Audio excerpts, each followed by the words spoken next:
Welcome to Resilience Development in Action with Steve Bisson. This is the podcast dedicated to first responder mental health, helping police, fire, EMS, dispatchers, and paramedics create better growth environments for themselves and their teams. Let's get started.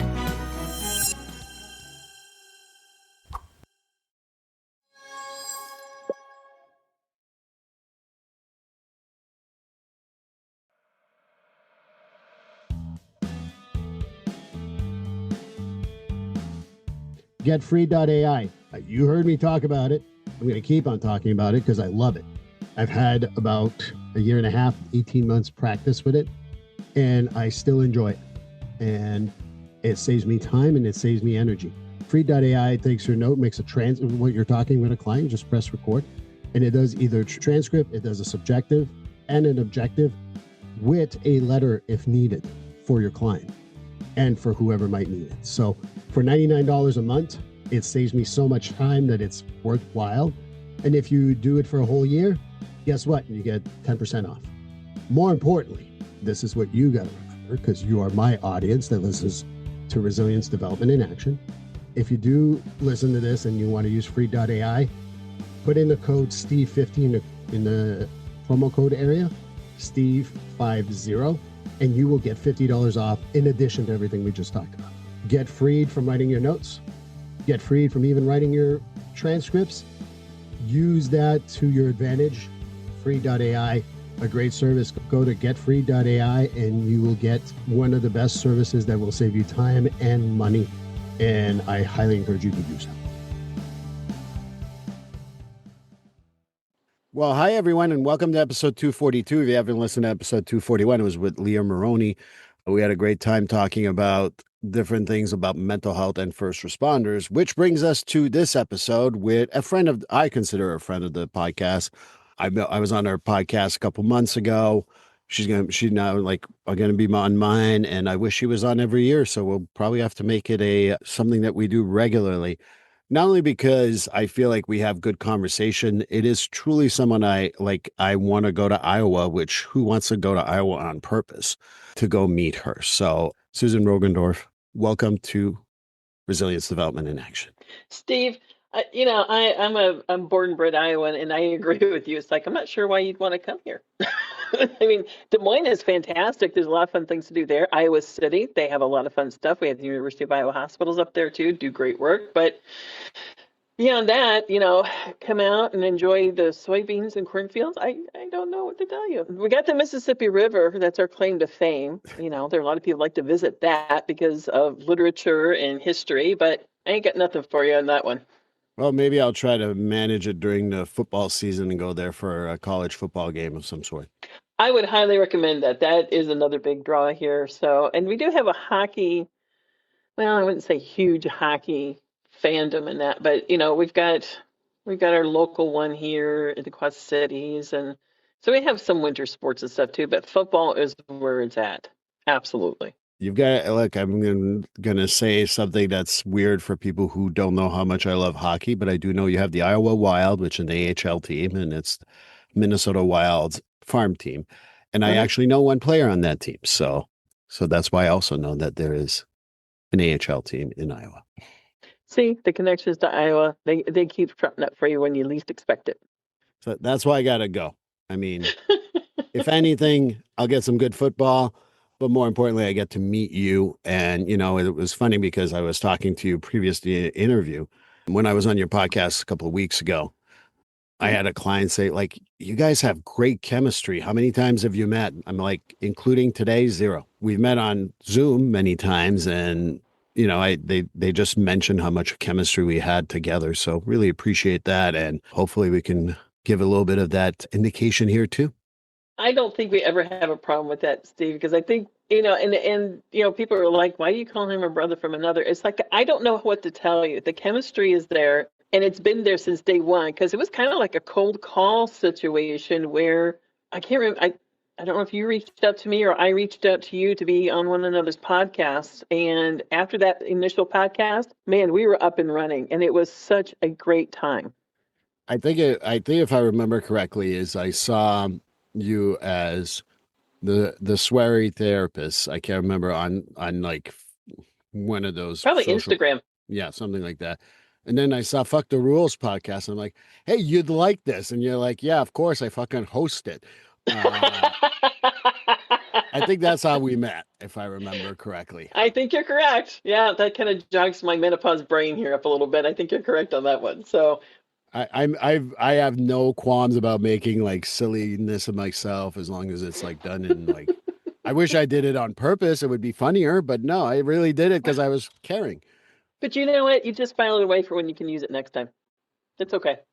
It's all learning experience. It's sort of like your dress rehearsal, so that you'll be even better when you get to do it on purpose. I mean, like to break a wall here, but you're a podcast host too. I was talking to one of my guests a long time ago, and I kept on saying, "So your book, Johnny Doe, your book, Johnny Doe." She's like, "Actually, that's a class," and I'm like, "Crap." Well, fuck. All right. Exactly. That's like, what are you gonna fucking do, right? So I'm like, "Hey, editor, fix this," and my editor kind of fixed it, and that was cool. But like, hey, I made a mistake. I made a fool of myself, and ultimately, I joked around with the guests. I'm like, I'm more than happy to leave it on there, but it makes me look like a jerk, not you. She's like, oh no, And no, say no, clean it up. myself, I am a one person show here. I'm producer, I'm editor, I'm the host. I figure, well, if I'm going to make a mistake this large, either we'll go ahead and give it a little space so that I can cut it out later and I'll recorrect myself, or I'll just leave it in if it's a really good conversation of, wow, that was a fucking boneheaded move. I stand corrected. Let's move forward. I think it just depends on where you're at in your production at that point in the episode. Well, I remember one of your episodes because I do listen to Susan's Fuck the Rules podcast. It's not like just some line. You guys know me. You come on, you listen to this because you know I'm truthful. And I remember when you're like, this was an excellent interview, but we lost 40 minutes of the interview because there's a power failure or something. I can't remember exactly. That was with Bhavna Rathatha, and she and I are good friends because she came onto my podcast and we connected really well. And oh my God, it was phenomenal. Fucking power went out. It was, and I can't remember, I think it was because there was glitches in the internet connection because they were digging up pieces of it around my place where I record at. And I thought I had it, and no, for some reason it had dropped it, and I don't know how it managed to corrupt 40 minutes of it. And I thought, fucker, this just. Ugh. So talking with Bhavna, I said, "What do you want to do with this?" She says, "Let's just roll forward." I said, "Okay," but damn, I was so angry losing those 40 minutes because they were stellar. I'm sure no one's listening for us to talk about all these issues that we have with our podcast. But they should, because they may want to go into podcasting themselves, and then they'll have to understand that, this is the crap you got to deal with. So, free advice. Yeah. And I mean, I love doing podcasting. My worst podcast is I did an interview face to face with two other partners, and we all had our own mics, except mine wasn't recording. It was muted. So I had to redo the interview based upon what I remembered I said, listening to the other two. And if you're listening and you want to figure out which one it is, please let me know if you figured it out. I already gave you a couple of tricks, but it was true. You may win a prize. But it was like, all right, and then I tried to fit it in, and then it like my editor was brilliant. She was able to like cut it and paste it and do it the right way. But yeah, that's my worst story. Is like everything they said was recorded, not me. I admire your editor then, because that's a lot of work to cut and splice and make it sound tonally the same, get the same quality of voice and the background, and just well done to your editor. I don't even know. I mean, I listened to your podcast, and now I'm actually watching them on YouTube because it's really interesting with your new studio and the interactions with your guests there. But I don't even know which one that is, Steve, to be honest with you, because my ear would pick it up. I know, being an editor myself, and just being very picky about how I want my episodes to sound like when I'm done with them. So, well, I know that no one caught it except me. And when I told one person which one it was, I'll tell you off air because I don't want people. You guess. Send me messages. Guess. All right. I'll tell you which one it was. But when you listen to it, knowing that, you're like, oh, I can tell the cuts and I can tell the splice and I can tell all that. But if you don't know, it's pretty hard to spot. I honestly. That's because you probably have a very talented editor. So well done to your editor. She was amazing and I appreciate her. But like right now, we've been shooting the shit and I want people to know how much I appreciate you. But maybe people who haven't listened to the other episodes you've been on, including my 100th anniversary episode a few years ago. I'm going on 5 years, Susan, in May. I know. Isn't that wonderful? I think that's fantastic. I'm just shocked I got the 5 years. I mean, just being truthful. I'm in season 5, so I'm with you on that one. I'm surprised anybody wants to listen. I cheated. I'm on season 13, but I did what I call the Dancing with the Stars season. So the spring was one season, summer was a season, fall was a season. I did that for the first few ones.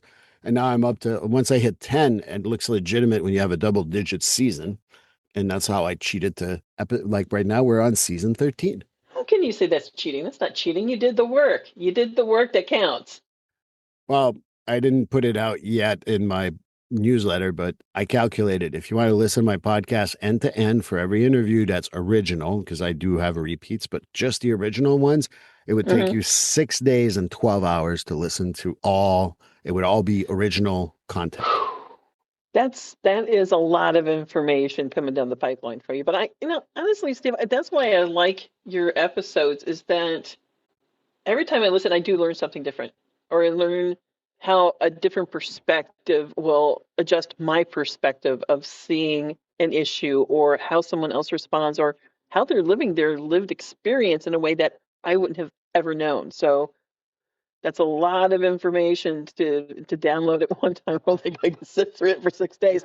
But I mean, actually, if your listeners have not gone back, or your watchers have not gone back to see your other podcasts, I really recommend them, because there is a lot of really great information, not just about mental health, but just on how is it.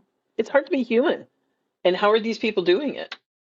I think that the reason why I listen to your podcast, why I think my podcast is pretty good, and yes, I'm tooting my own horn here, is that they're not formal interviews. I don't have questions. Like I do have like a guide of questions, but I don't go, Susan, it sounds like we've been working in the same field. And again, if you go to YouTube, I'm pretending to hold something while I'm reading it. The point is that it sounds so robotic, and you catch those podcasts. They never last long, for the record, but you catch those. And I'd rather have a conversation. That's why I love having you on, because it always ends up being a great conversation. And we're like, oh, we still need 2 hours, but we need to wrap up here. Exactly.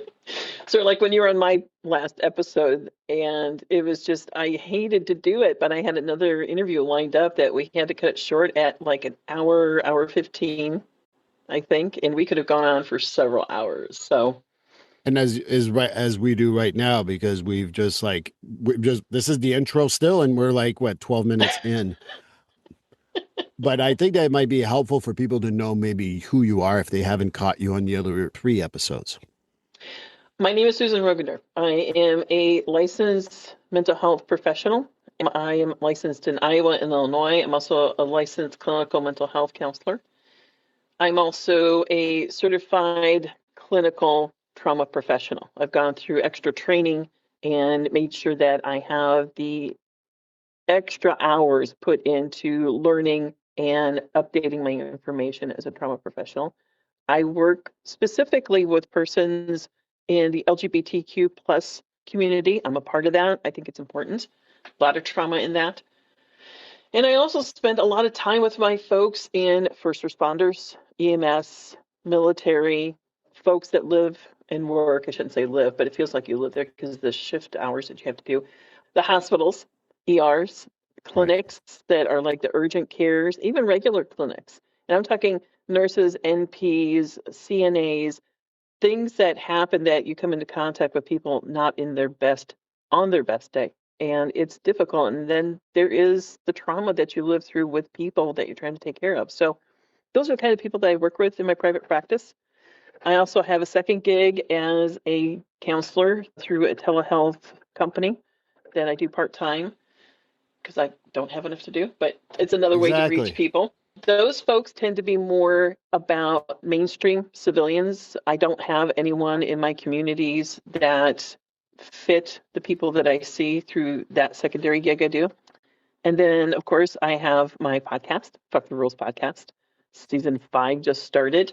Mine is more meandering. It always has a component of mental health to it, but I talk about fuck all everything. I mean, if you have a question about beer and bicycles and cheese, you can listen to the podcast with one of my girls, one of my daughters, where we talk about that in women's history and women's fashion and how that all rolls in together.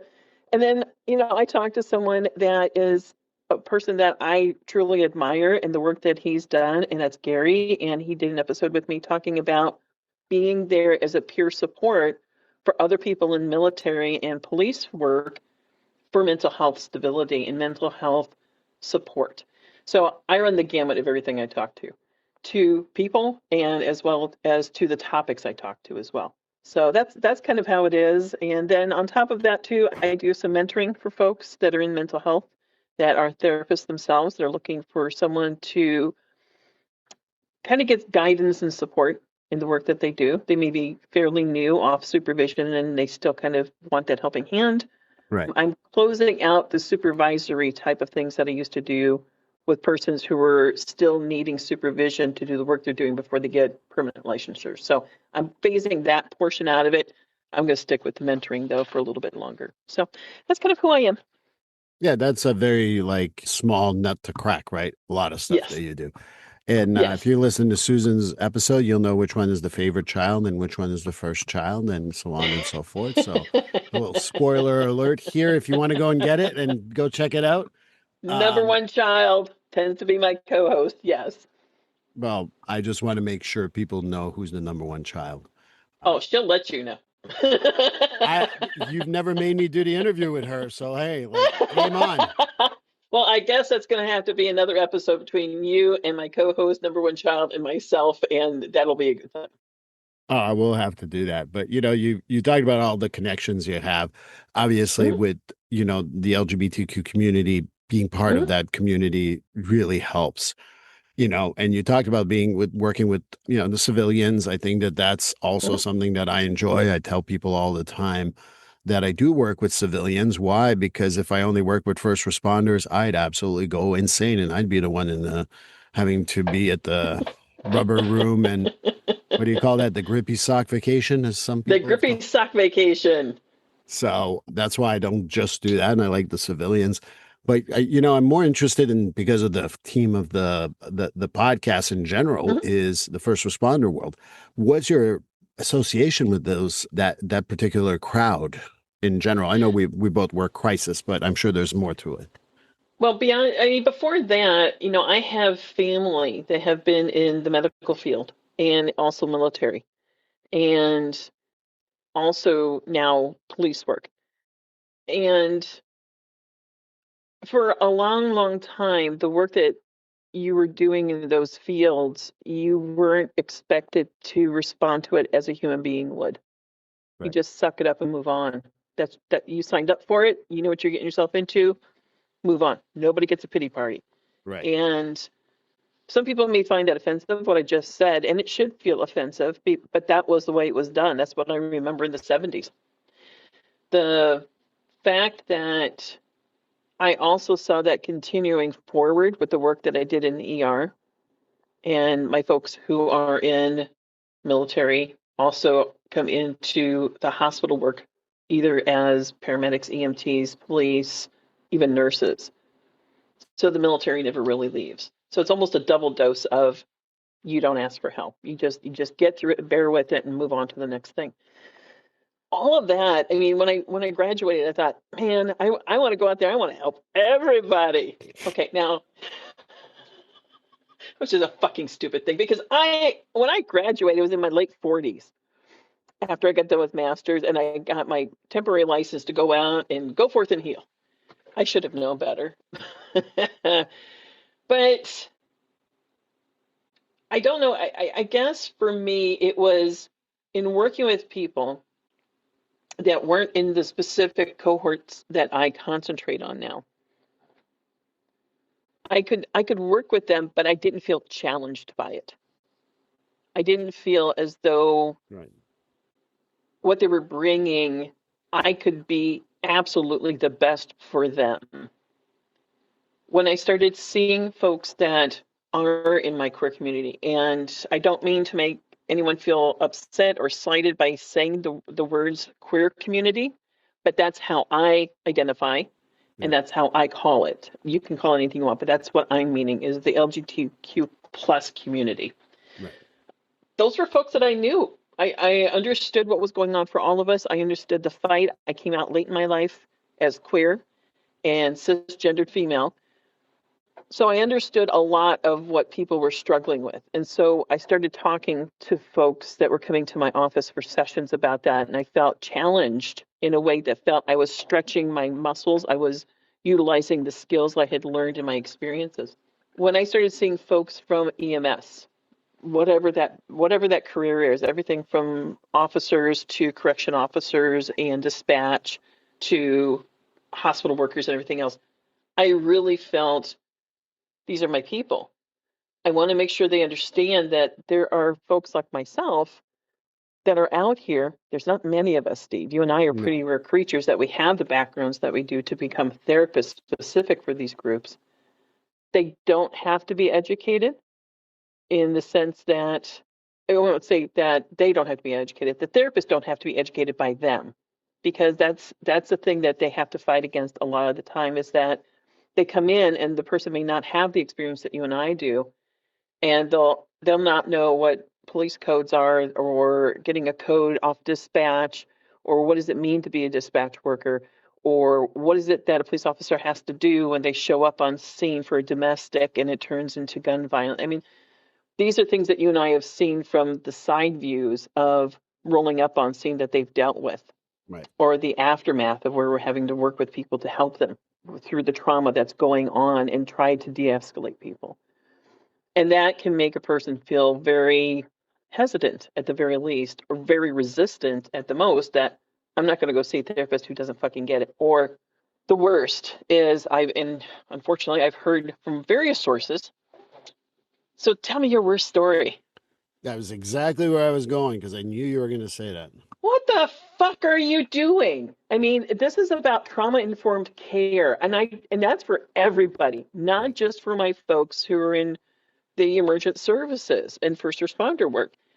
Trauma-informed care, the first thing you do is you acknowledge that they have some lived experiences that are incredibly difficult, and they're struggling with some of it. What is it you would like to explore? Right. You allow them control, because they didn't have control in the sense of whatever it was that affected them.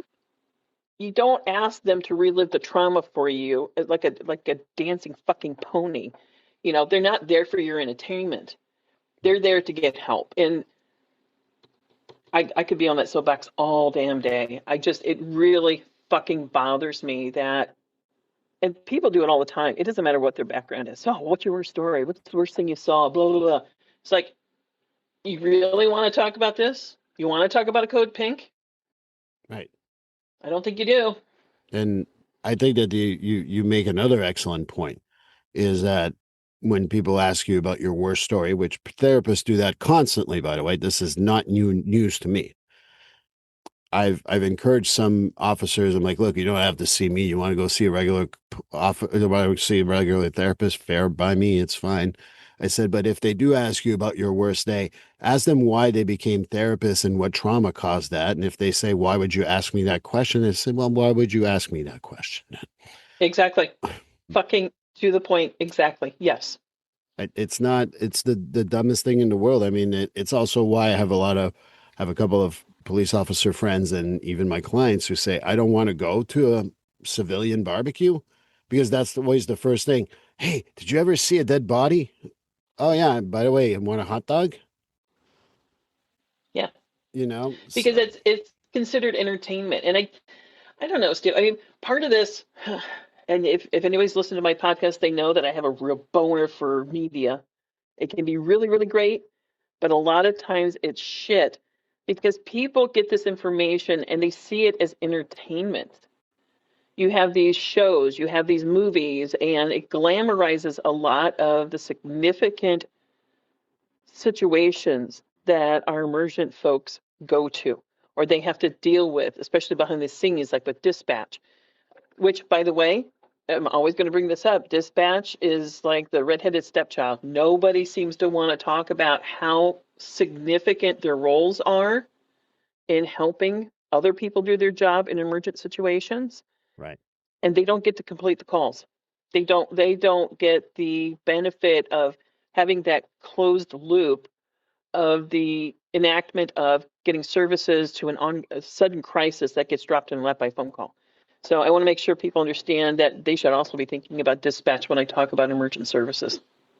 And if anybody wants to have a good interview, go back about 10 episodes with Lisa Trusis, who is a dispatch, she's not dead, she's still alive and she's still there. Lisa Trusis was a dispatcher at Milford in Massachusetts, and she talks about all those things. I think that we underestimate the importance of our dispatch. Just like sometimes I feel like when we talk about the ER, people who are also first responders, we then forget about the crisis clinicians that may not have gone through a call, but you hear a lot of like graphic stuff when you're in the ER. And I think we forget about them too. But, Absolutely. I've had this conversation with a whole lot of people. We got to also be mindful that the first responder bubble doesn't become so big that it's too general. Because I've heard people say, well, what about teachers who get attacked? And that's the first responder. And I'm like, I guess they are, but it's not their primary condition, so to speak.